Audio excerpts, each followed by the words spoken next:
everyone, and welcome to episode 195 of Sold with Updike Pugh. I'm Jeff Updike. I'm Weston Pugh, and today we've got a great condo that has been renovated. You don't want to miss it, and it is just adjacent to Love Field. It's beautiful, really great community. And in our second segment today, we have a conversation with Jeremy Radcliffe about stuff that's going on in the mortgage market. It's really interesting, I think, because there's so much data out there. I was going to start calling this information. There's so much information out in the marketplace. It's really hard to decipher what's true, what's not, what impacts you, what doesn't. Jeremy's going to clear it all up. He does, and it's so interesting because what's new, what's old is new again, and what once worked doesn't work. It really, mortgage does change a lot, just like design and style of a house. It's quite interesting. It is. When I started selling real estate, I sold mortgages at that point were about 12% interest. Oh, and as mortgage rates were falling and they fell under 10%. I mean, people just like, think the clouds have parted? We thought so. And now interest rates have been at, 2.25%, 2.5%, 3%. Now they're at 5.5%. It's money's still very cheap.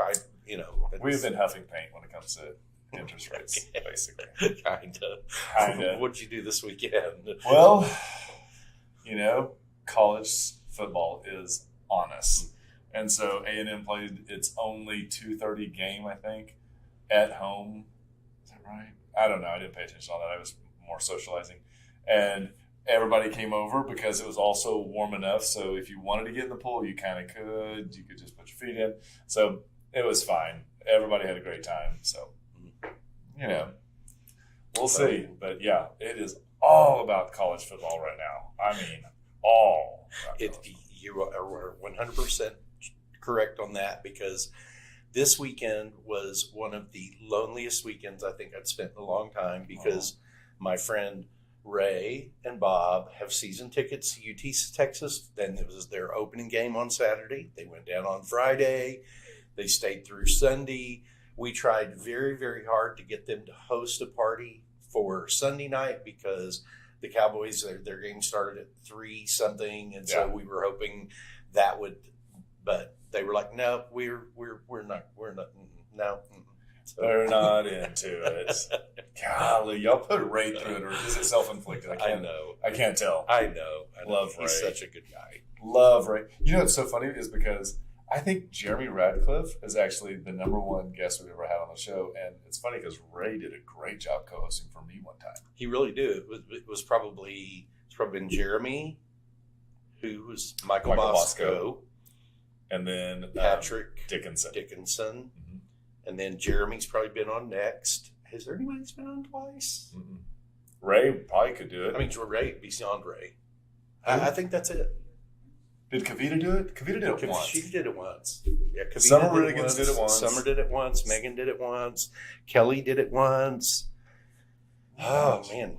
I don't know. We've got a bunch more people to work through, though. I can't wait to get Jimmy to come on.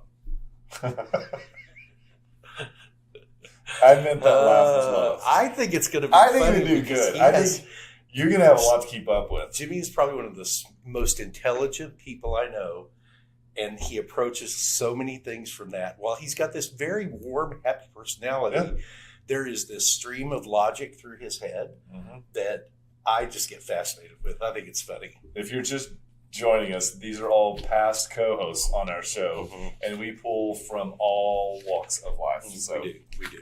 Maybe that'll be something we go down the memory lane, because episode 200 is coming up. I mean, we're at 195. We're 5 away. We've that's true. Got to figure something out. That is very true. Maybe we just kind of work a little bit of it out. Well, you know what? Now's the time in the show where we actually like to switch gears and talk to you about market. And what we like to do is pull the last 7 days in that Dallas County and talk about how they compare this week versus last week. And how do they compare, Weston? So great news. It looks like the market is coming back to life. School is in session and people are done with their vacation. And what we see is coming soons are now up 12% to 67 versus 60 the following. And then active listings were up 22% to 449 over 369 the previous week. And that is really a really big jump given the fact that last week's new listing was also up 4%. So things are really starting to take off. Option period. So this is once a contract has been agreed upon by both sides, and now it's time for the buyer to be able to look at the home and decide whether it's the right home and fit for them. And that's up 4% to 359. And after that has taken place and everybody has agreed upon, it transitions into the pending status, which is up 2% to 165 versus 162 last week. Again, we're looking at the middle of the month, which is typically the slowest. And so these numbers are right in line for a really good conclusion. Solds, though, are down 17% to 300 versus 362. That's really not that alarming given the fact that it is the middle of the month and the fewer number of transactions take place right now. And so we can also do this for any really geographic neighborhood, zip code, anything that you specifically you want to know. We can provide the same amount of information. We can actually have this sent to you automatically if you want. And it is a great way to stay ahead, because I tell people all the time, get to know the area you want to buy in before you do it. So when that amazing house comes on the market, you can actually make that decision right away. So let us know what you want to look at, and we'll be happy to make that happen. And now we're going to jump into this first house. And it is 6480 Bordeaux Village, Bordeaux Avenue. Number G. Number G. Golly, that was They don't, you know, and it's funny, they don't even need the number G on them because every one of these has their own street address. Yeah? Yeah, they do. And this is the way it's in MLS because it's the way it is on the tax roll. Yeah. But it just is one more thing I think that adds flair to this community because everybody has their own address. I would agree with that. And it is such a unique spot in and of itself.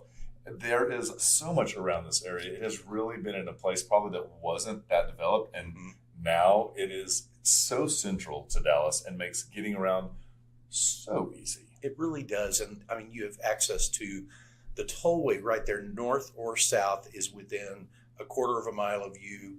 You can get down to, you can get over to 35 very easily. You've got the accessibility of Love Field. I live right around the corner from this, and I can tell you that in non-rush hour time, I can be at DFW in 20 minutes. Best neighbor in town, aren't you? Yeah. I would come over and fix whatever you need. Mm-hmm. It is a really great portion of Dallas. You will be shocked at looking at this map. There are 7 grocery stores in the area, and that is one of the things that is near and dear to my heart. I like to know for my food. Tell me which ones they are. I'm going to do all of them. But I'm going to tell you, Whole Foods right on the corner. They will cook your food for you. They will cook your fish for you. Love that. It's one of my favorites. One of the really great things in this neighborhood is a little tap room called On Rotation. My mind went blank. One of my favorite places to go to. During the pandemic, we would go here every Wednesday evening as a small group of people. Mm-hmm. We sat 6 feet apart. The people that ran On Rotation were doing their best to make sure everything stayed clean and clear. And it was such a well-run restaurant, and it's a great location right there on the edge of Love Field. And I think the great thing about this too is because you can go there for brunch on Saturday and Sunday, and then afterwards you can run over to Callaway's, which is in the same parking lot, get some plants and get your planting going on in the yard. The other thing that is just right down the street from this is the Frontiers of Flight Museum. And if you have not been there, it is well worth going Monday to Saturday, 10 to 5 p.m., Sunday 1 to 5. It is a true flight museum. Yeah. So take the kids with you.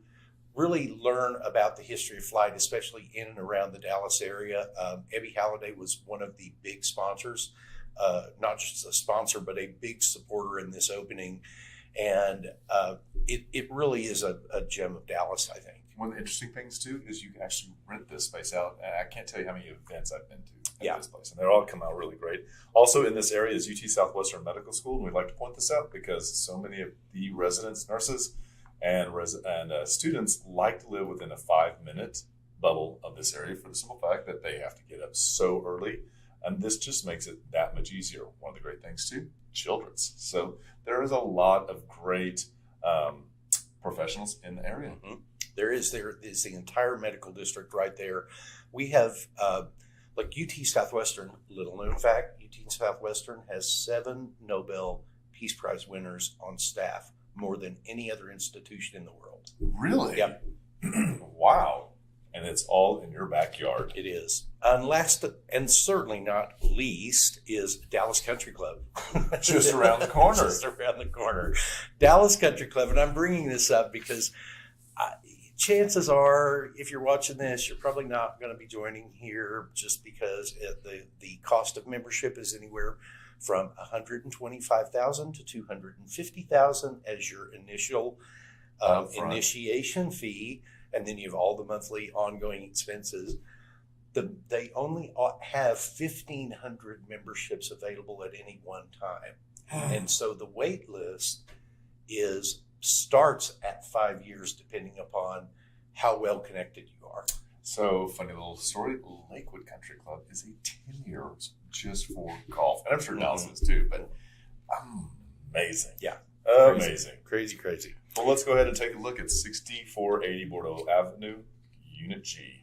So I want to tell you a little bit about this community first, because this is such a great impression of what you really live in when you live at Bordeaux Village. I think it is a 7-acre plot of land that has about 150 units on it. The buildings are primarily in these U-shaped structures, and so most of the floor plans are very, very similar to each other, but it's like your own house. It is. And what's even better about your own house is that your own house has been renovated when it comes to this one. There are hardwood floors downstairs, which are gorgeous. You have plantation shutters, and they've really come back with a great palette on this one. But these were built in 1951 as that post-war housing, and they really were, I think, built in a very generous manner for the 1950s, because you've got this downstairs living room, big windows. This room itself, I think, is 10 by 16, if I'm not mistaken. Lots of flexibility in how you arrange things. One of the key differences in this unit is it has this half bath downstairs, and not all of them do. Well, you know what I like about this one too is that in the renovation process, they took the railing down, which makes getting furniture up so much easier. So the complex is FHA approved, and those handrails have to be up. And so I don't know if this is still true or not. This is the downstairs half bath, by the way, but I want to finish my story. Those handrails you can get from the homeowners association to put up while the FHA appraiser comes to verify that it's. I don't know that part. I'm just saying that's how many of the times that they had to qualify to meet the FHA guidelines. Well, as you see here, they continue this amazing renovation, both with the chandelier and the bookends. It's a really great dining room that opens up both to the kitchen, so we'll see here in a little bit, but then pitches back into the living room. So it really creates an extended look. As Jeff was saying, I think it is 16 by 10 in the living room, but it really feels that much bigger because of the way that it flows this way. We also have windows on the front and the back of this that allow light to come in from many different points, which makes it that much brighter. And they have great continuity in this room where they go from the dining room into the kitchen. There used to be cabinetry up over where the sink is now, and then there was a doorway there that went into the kitchen, and the doorway would come down out of the ceiling about a foot. Removing all of that gives this such a different feel than you experience in many of them. And here's a big thing that I was just shocked is that you have not only a Viking stove, microwave, but also a Viking refrigerator. And as you see, the backsplash is done in the same quartz that is on the countertop, which is huge. And that all looks out on this private back porch. The fences, if I'm not mistaken, are maintained by the HOA. They were redone several years ago and redone very, very nicely. So there's a lot of continuity in how the outside of the community looks. This also opens up to a really big outdoor park area. And as you can see here, we're going to take a look at this side of the island, looking in, and you can see that farm sink is amazing. And again, Jeff jokes, but that brass is in, and it is used perfectly. And it was used perfectly in this one. I joked about that because as we began to see it, I was like, oh my God, the brass is back. And Winston was like, oh my gosh, it's already in El Decor and design. And I was like, here it is. There it is. I loved it. And I liked also the fact that in this unit right here, that when they put the plantation shutters up, one of the quickest ways to skimp and save money is not putting on a door because it is more expensive as it goes around. But they saved it. And we wanted to come back to this picture real quick because we forgot to point out storage. And one of the key elements in these living spaces is having storage and being able to have your own private outdoor space, whether it's bike or whatever, it's worth it. And these hardwood floors go all the way up to the second floor. What did you said to describe that handrail earlier? And I thought Twisted iron. Twisted iron handrail was really a great accent piece. And you got these really two good-sized bedrooms upstairs. This, I think, is the smaller of the two, but it's still 12 by 10, 12 by 13. And look how good this looks. So this is what happens when you think about the built-ins, and to make this space feel bigger, like a kitchen to dining room area, mirrors on those doors just give you all the extra space. And what it also allows you to do is keep your printer and keep any other types of clutter, basically, away and nice, like, right. And you still have a closet in this bedroom just off onto the left there. So you got ample storage upstairs. Really great. They put the low hung ceiling fans in here, which I think still give that room height. They did a great job when they went into the bathroom with the bright blue cabinetry, the quartz countertop, subway tile. But I want to point out the subway tile. You can barely see it. The subway tile goes all the way up in the shower to the ceiling, which I think is great. Really a smart move in this. And then here we have washer and dryer stackable upstairs in the closet. Great thing about this is it's almost your dirty clothes hamper. And the master bedroom in this is a really great size. This is 15 by 13 feet. All of the windows in these units have been replaced within the last 10 years, so you've got some really great sound insulation. The plantation shutters continue on up. And this is a community that really focuses on the outdoors. Great pool, little clubhouse here. It's fenced in, manicured, mature trees. I don't think we've said that in any of the descriptions so far, but as you can see, lots of mature trees, sidewalks for walking, which is really great. If your dog is great on off leash, this is again a great time for you to be able to take care of that. So 6480 Bordeaux Avenue is a 2-bedroom, 1.5 bath, 1 covered assigned parking space. The building was built in 1951. This one's a little over 1,000 square feet, and it's priced at $339.9, and that is about $330 a square foot. And we want to say thank you to Sam Bullard for letting us talk about his home today. So if this is something that you are interested in, click on the link. You'll be able to take a look at the pictures at your own leisure, zoom in and zoom out and find all those grocery stores. The other thing too, share it with anybody at work or at home that you think might like this home. And if they do, let us know and we'd be happy to show it to you and to them. And with that, we'll be right back. Did you know there are a lot of ways you can keep up with us? For starters, every Wednesday at noon, we host Sold with Updike Pew, live from our Facebook and YouTube channels. Our show is dedicated to featuring some of the best homes in the Dallas market and about sharing timely information about market trends. But don't worry if you miss the show, because you can always listen to them on SoundCloud, iTunes, and Spotify. Still want more?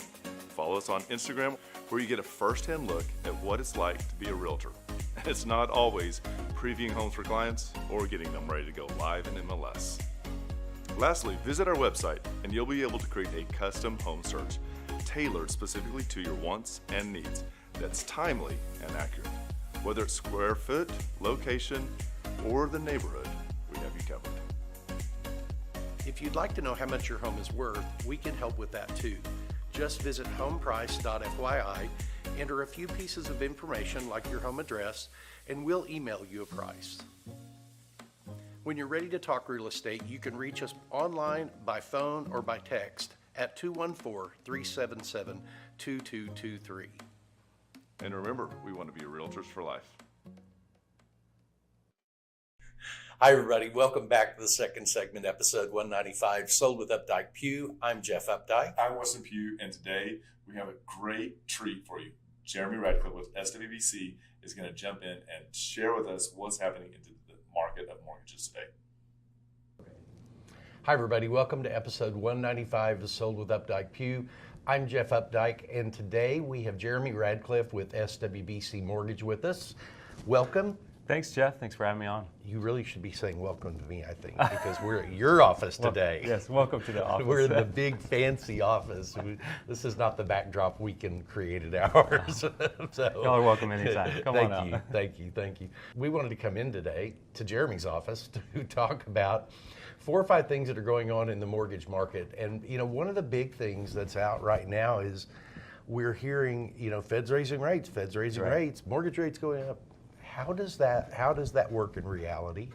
So it's an interesting, I think when you hear the Fed's raising rates, just kind of a background. So that Fed raising rates, what they're talking about is it's the Fed funds rate.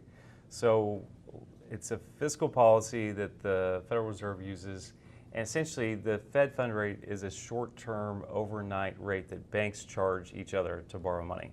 So it's a little bit of a misnomer when people say, hey, the Fed's raising rates. They assume that all mortgage rates are just, if the Fed raises rates 75 bips or 3/4 of a percentage point, rates have just gone up by 3/4 of a point. That's not exactly the case. What happens is that rate that the banks are using overnight, it does affect interest rates in terms of credit card rates, savings rates, things like that. And what happens on the mortgage space is a lot of that gets baked in weeks in advance. So for example, Chairman Powell just yesterday said, he kind of tipped his hand a little bit and said, hey, we expect to raise rates again. And keep in mind, we're at 40-year highs in terms of inflation. So inflation is a big factor right now. They're using raising rates to battle that inflation, to kind of get that down. And really it's used as a tool, kind of as a futuristic tool of, hey, in the future we might be able to lower rates again. Right. So if rates are already so low, which they have been over the last couple of years, they're now having to push rates up a little bit. But when that goes up, the press knows about it, everybody knows about it, and so what's happened is mortgage rates have already priced that in, and the meeting's happening in a couple of weeks. When they announce that they're going to raise rates by 75 bips or 0.75%, the mortgage space has already kind of priced that into rates. So we're not that excited about it, because in a lot of cases, sometimes when they raise rates, we might even see interest rates drop on mortgage rates. It's a little bit not intuitive, but yeah, it's a very. Mortgage companies have to be competitive with one another, and correct. So pricing that in early, it's much. I can kind of equate it to gas stations when they know the price of oil is going up. I think many times the price of gas goes up very quickly, right? And then it's got to find a point where the consumers aren't willing to pay for it, and it becomes down a little bit until the price of oil goes up again. And so, well, and we're just seeing. I think some of what's happened in the industry is it's created a lot of fear or concern about, yes, interest rates are quite a bit higher than what we've seen in the last couple of years, but when the Fed says they're raising rates, it does not mean that the mortgage rates have jumped by that much. So it's a good question. When I started selling real estate, interest rates were 12%, right, which was an okay number at the time.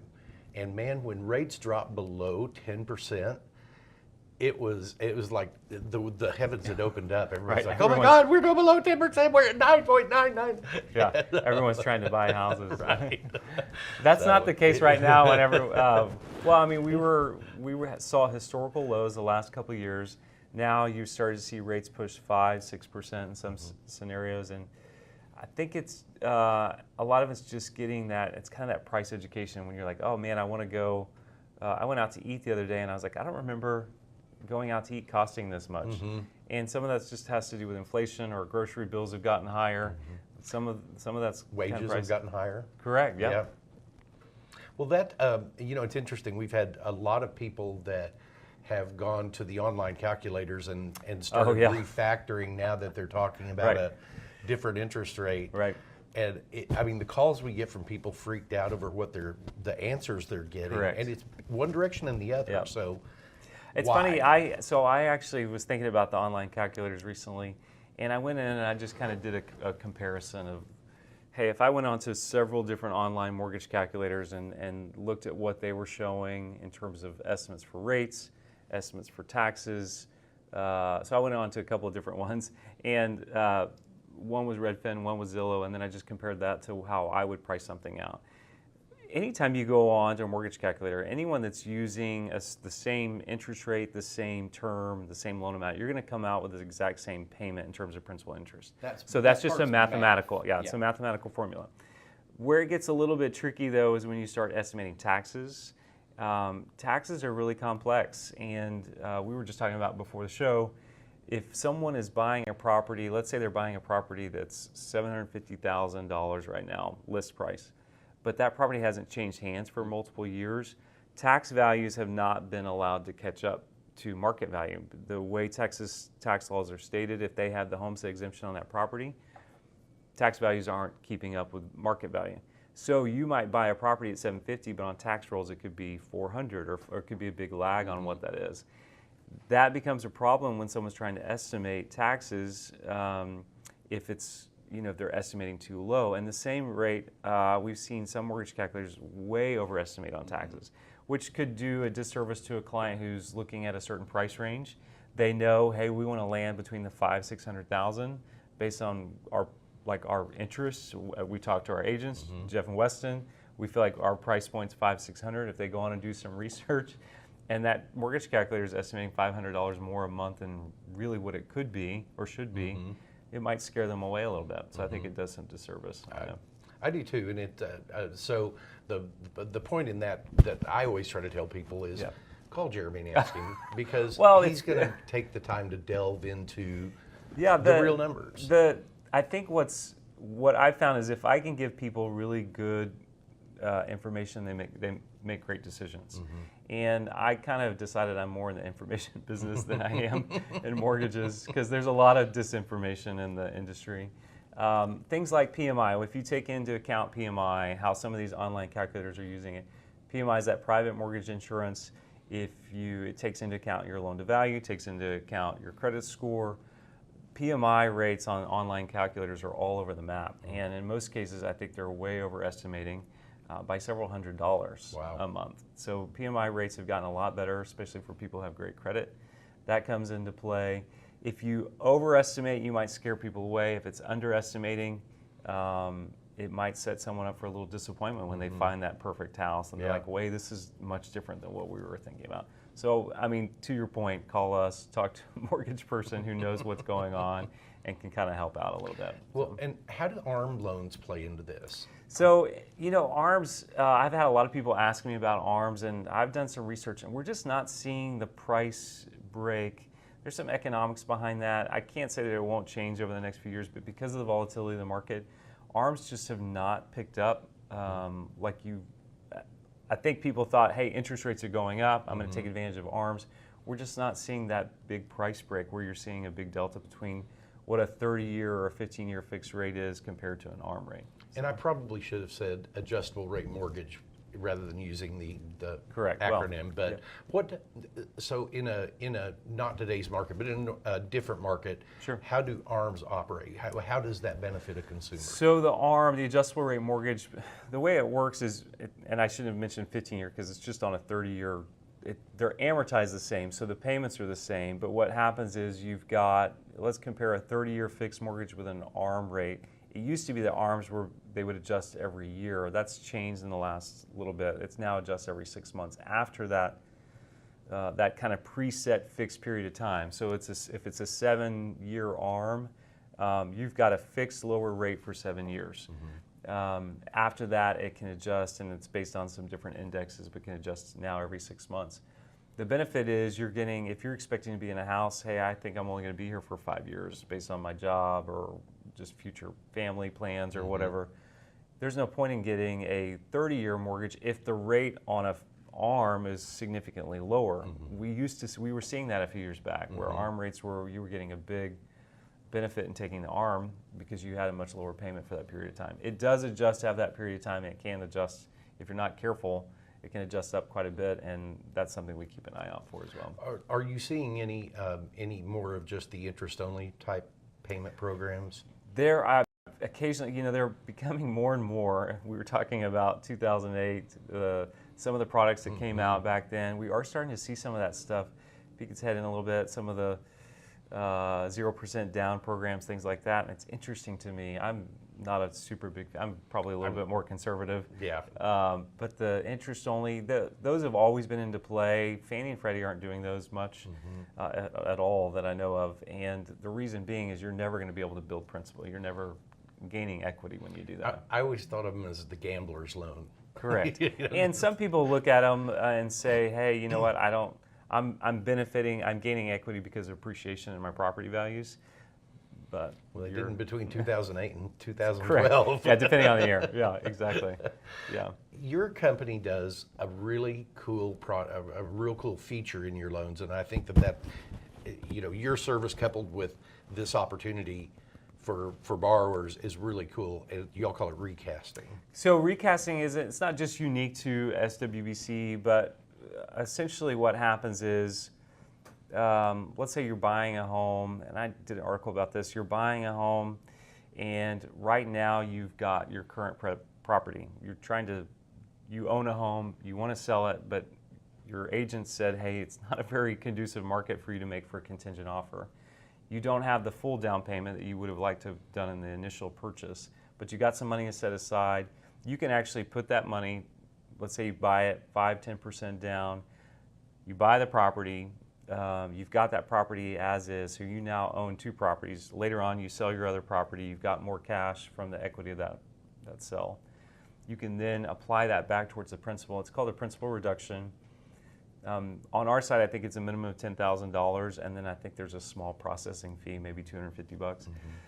What they do is they'll take that principal reduction and they'll reduce your payments down, and it's a mathematical thing. They'll just they'll re-amortize the loan based on the remaining months in the term. Mm-hmm. If you drop $50,000 or $100,000 on a $400,000 loan, re-amortize it over the remaining months, you're going to see that payment drop. It'll be significant. Significant. The benefit to a lender is, hey, they're going to collect more interest because mm-hmm.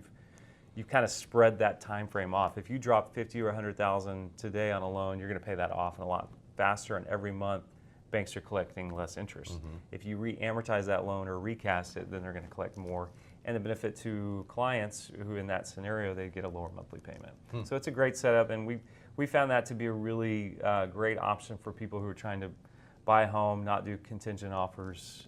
It's a good approach. And it's even to me, thinking like forward from that, for that scenario it works really well. But if you're also in a scenario where at some point in the future you're going to have a lump sum of money, correct, whether it's through inheritance, yep, bonuses, exactly, any yep. of those.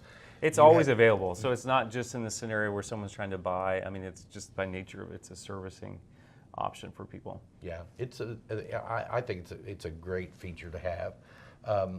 The last thing that we wanted to talk about was many of the big banks are coming out now with the no down payment loans. Yeah, I just heard news about that this week. And it's, again, it kind of goes back to 2007 and 2008 for me, and seeing all those people get into homes that they really didn't have much skin in. So what are your thoughts on those loans? So I'm big on affordable housing. I feel like affordable housing needs to it's becoming expensive and hard for people to buy homes right now. Mm-hmm.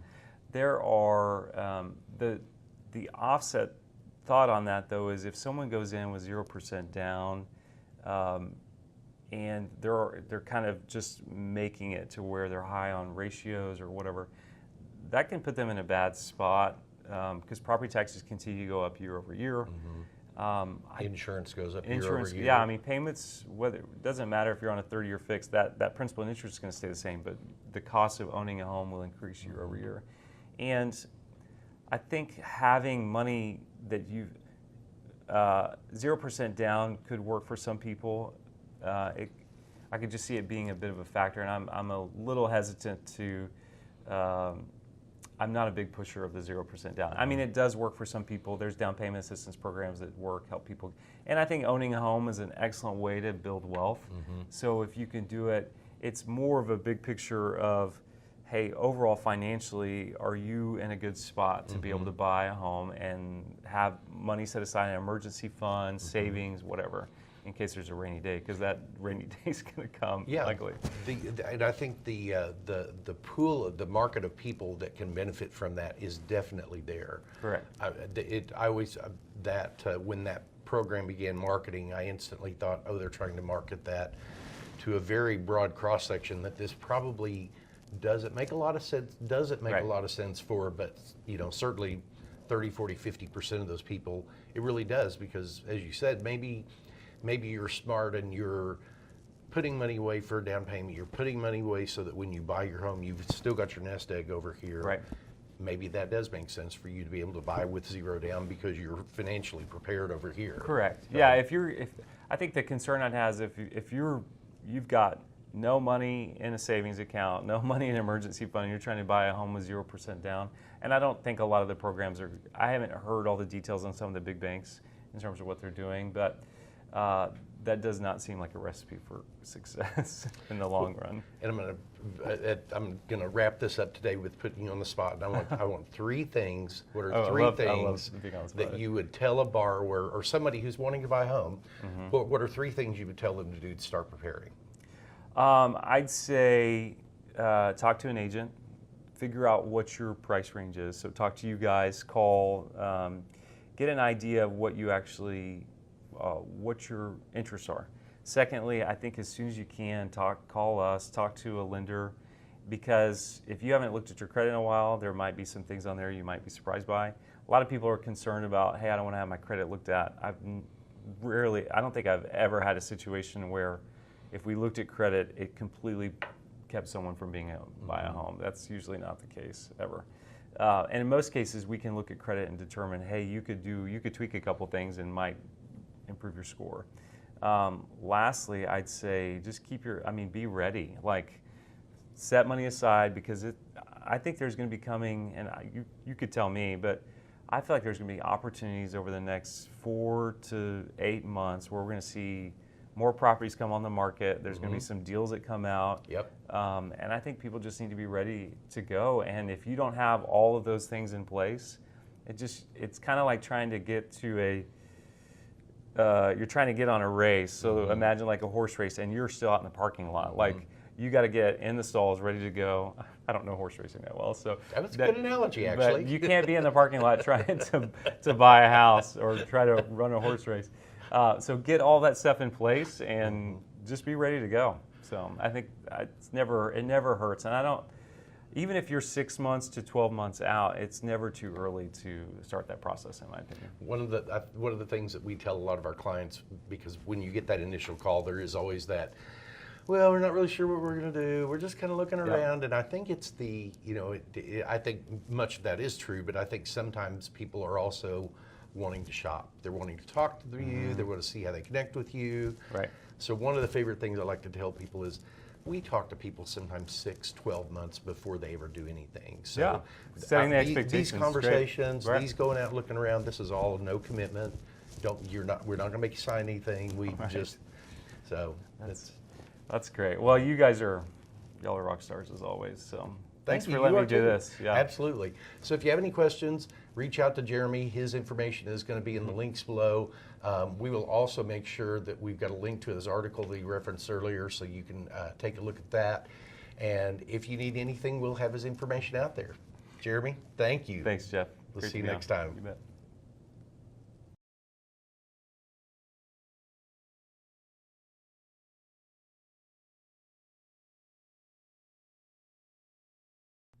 So we hope you found that interesting. I know it's a little longer than it normally is, but we felt like the information was really, really important. And just remember, we want to be realtors for life. When you're ready to talk real estate, you can reach us online, by phone, or by text at 214-377-2223. And remember, we want to be realtors for life.